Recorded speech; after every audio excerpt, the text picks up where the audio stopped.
I was invited to do a presentation on the mystical and initiatic path of the Tarot on the evening of Wednesday, February 15th, 2023 at Triangle Lodge, Rosicrucian Learning Center of Dallas. The event took place immediately after their peace meditation.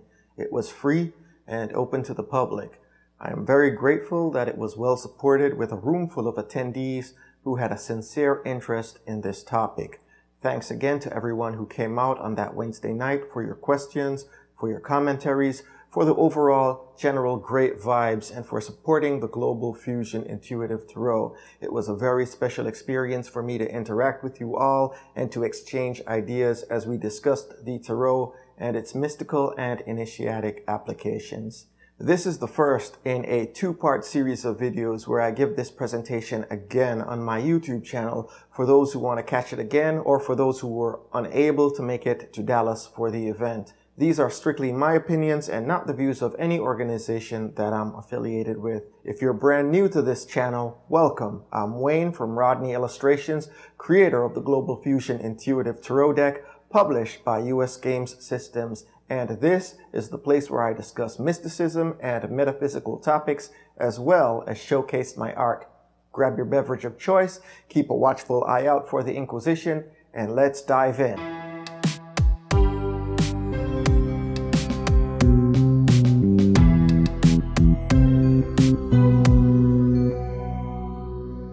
I just want to preface it by saying I consider myself a perpetual student of esotericism, not an expert, and invariably there are many layers left for me to learn, and I'm sure there are people watching this video that have other pieces to the puzzle.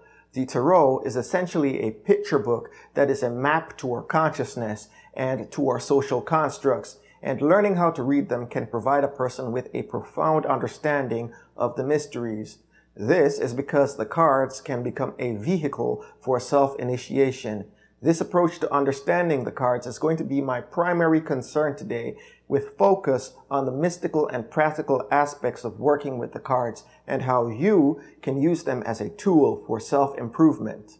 A picture is the crystallized form of an ideal. Like a mantra, a work of art can help to reinforce a modality. It can convey multiple meanings and subtle complexities that one may not easily find in written form. Art has been historically and continues to be considered as a language, although in modern Western society it's more sublime. But in fact, many languages began as pictographs before becoming stylized abbreviations. Some of the more well-known examples of this would be ancient Egyptian and Chinese languages. Art has the ability to communicate ideas and to document or immortalize contemporary or historical events across generations. It's interesting how nowadays the language of computer code, the algorithm, and artificial intelligence is being used to create art. In the context of the Tarot, we think in terms of accessing the spiritualized conception of humanity's collective consciousness. Thanks to the internet and search engines, we literally have access to tap into the physical manifestation of the consciousness of humanity. The more languages you speak, the more you'll be able to benefit from this pool of information. This includes the language of computer code and programming. Prior to the advent of modern technology, we still had access to this reservoir of information via the use of books, words, which are essentially magical symbols and drawings to represent ideas, as well as tapping into this via meditation to access the Akashic records. The Tarot emerges from all of these traditions. So with that in mind, now that we've established what the cards are, now we have to figure out how to use them. There are numerous ways to work with tarot cards. The most common and popular method is obviously going to be fortune telling and divination. That's the way in which the cards are depicted on TV and on social media, TikTok, Instagram, YouTube, etc. And while with the utmost respect, I do believe that there's a valid need and place for that in the world, I think that it's a shame that that's the only aspect of it that most people get to see. Because there's still a stigma attached to using tarot cards, not as much as it was before, but there are people that don't take it seriously or who are afraid to use the cards because they think that they're evil. These fears and concerns are unfounded, and today I'm going to share with you some of the other ways that you can use the cards. And since everyone that's watching has some kind of mystical inclination, you can take whatever works for you and incorporate that into your mystical work.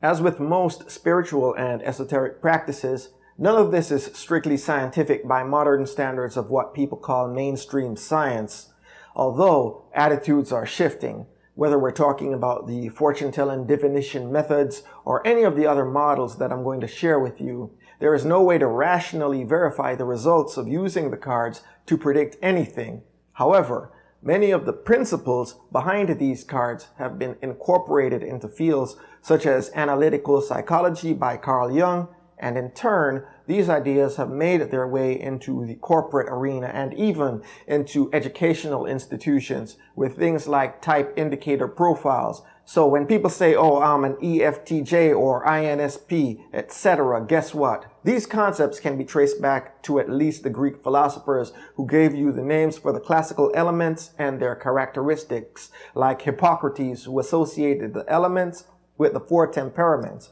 choleric, phlegmatic, sanguine, and melancholic. As you may all well know, these concepts are in spirit related to the Western mystery tradition, or the primordial tradition as described by Michael Meyer, the German occultist in the 1600s. So interestingly, if you compartmentalize the facets that are incorporated into the tarot and dress them up in a rationalistic format that's palatable for the suit and tie folks, people are okay with it. It's just when it's all together in a comprehensive package that people seem to take exception. I'm being facetious, but that's basically what it is. I'm not saying that it's not possible to measure the results, which we'll get to in a bit. I'm just saying that science can't, or maybe has a reluctance to, measure it as of yet. Officially. We all see the world differently, so quite naturally, no matter how much evidence you provide, there's still going to be people who dismiss any validity of using the cards as a method of self-improvement as New Age garbage, either out of spite or out of ignorance, and that's okay.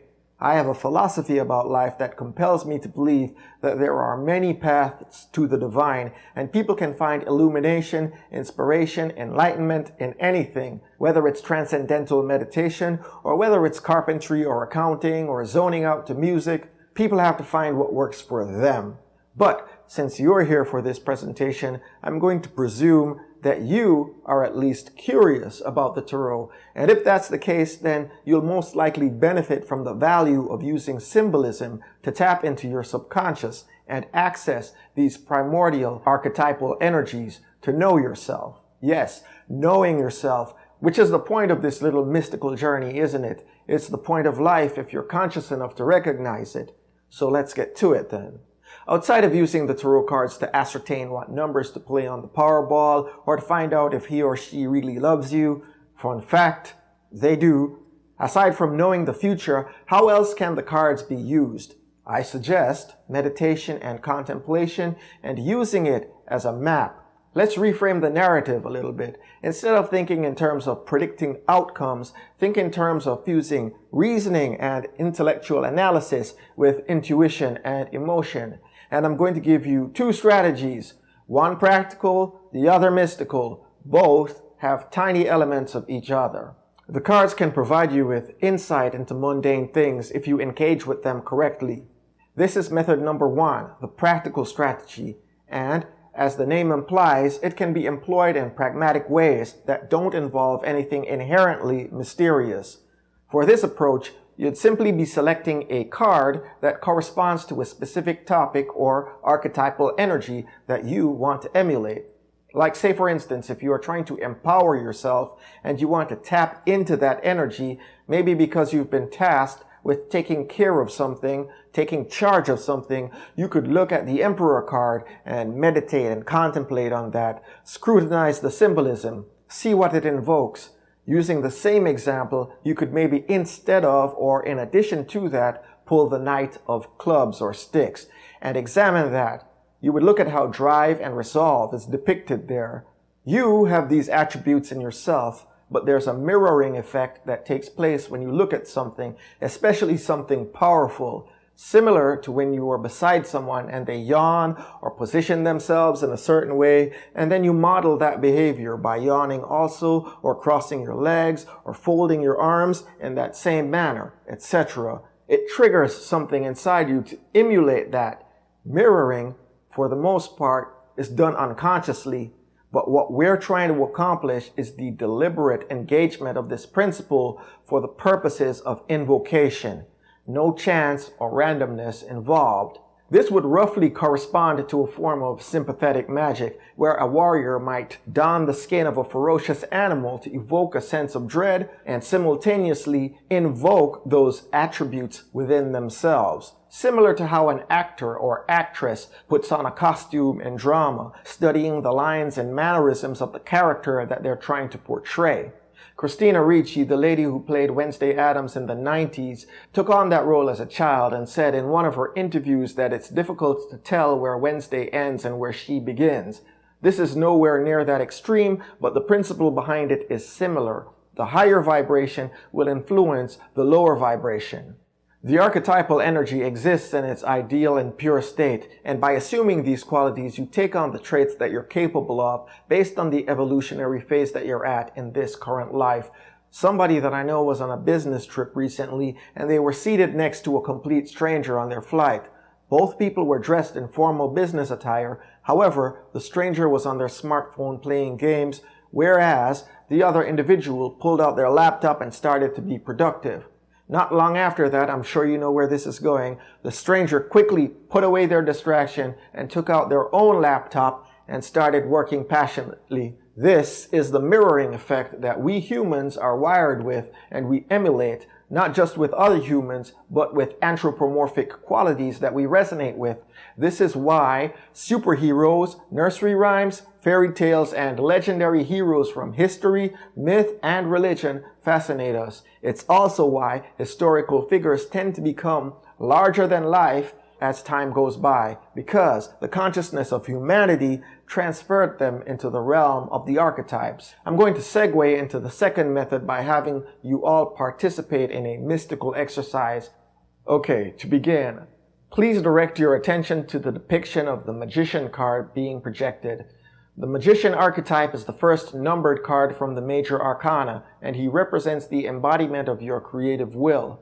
Contemplation on the archetypes is a method used in the meditative practices of various occult and mystical schools, some of which are associated with Gnosticism, Hermeticism, esoteric Christianity, magic, and Rosicrucianism. The purpose of this exercise is learning to attune with the energies of the particular archetype so that we may empower ourselves with their attributes, or so that we may reveal something of value hidden within our subconscious mind and bring it into our awareness.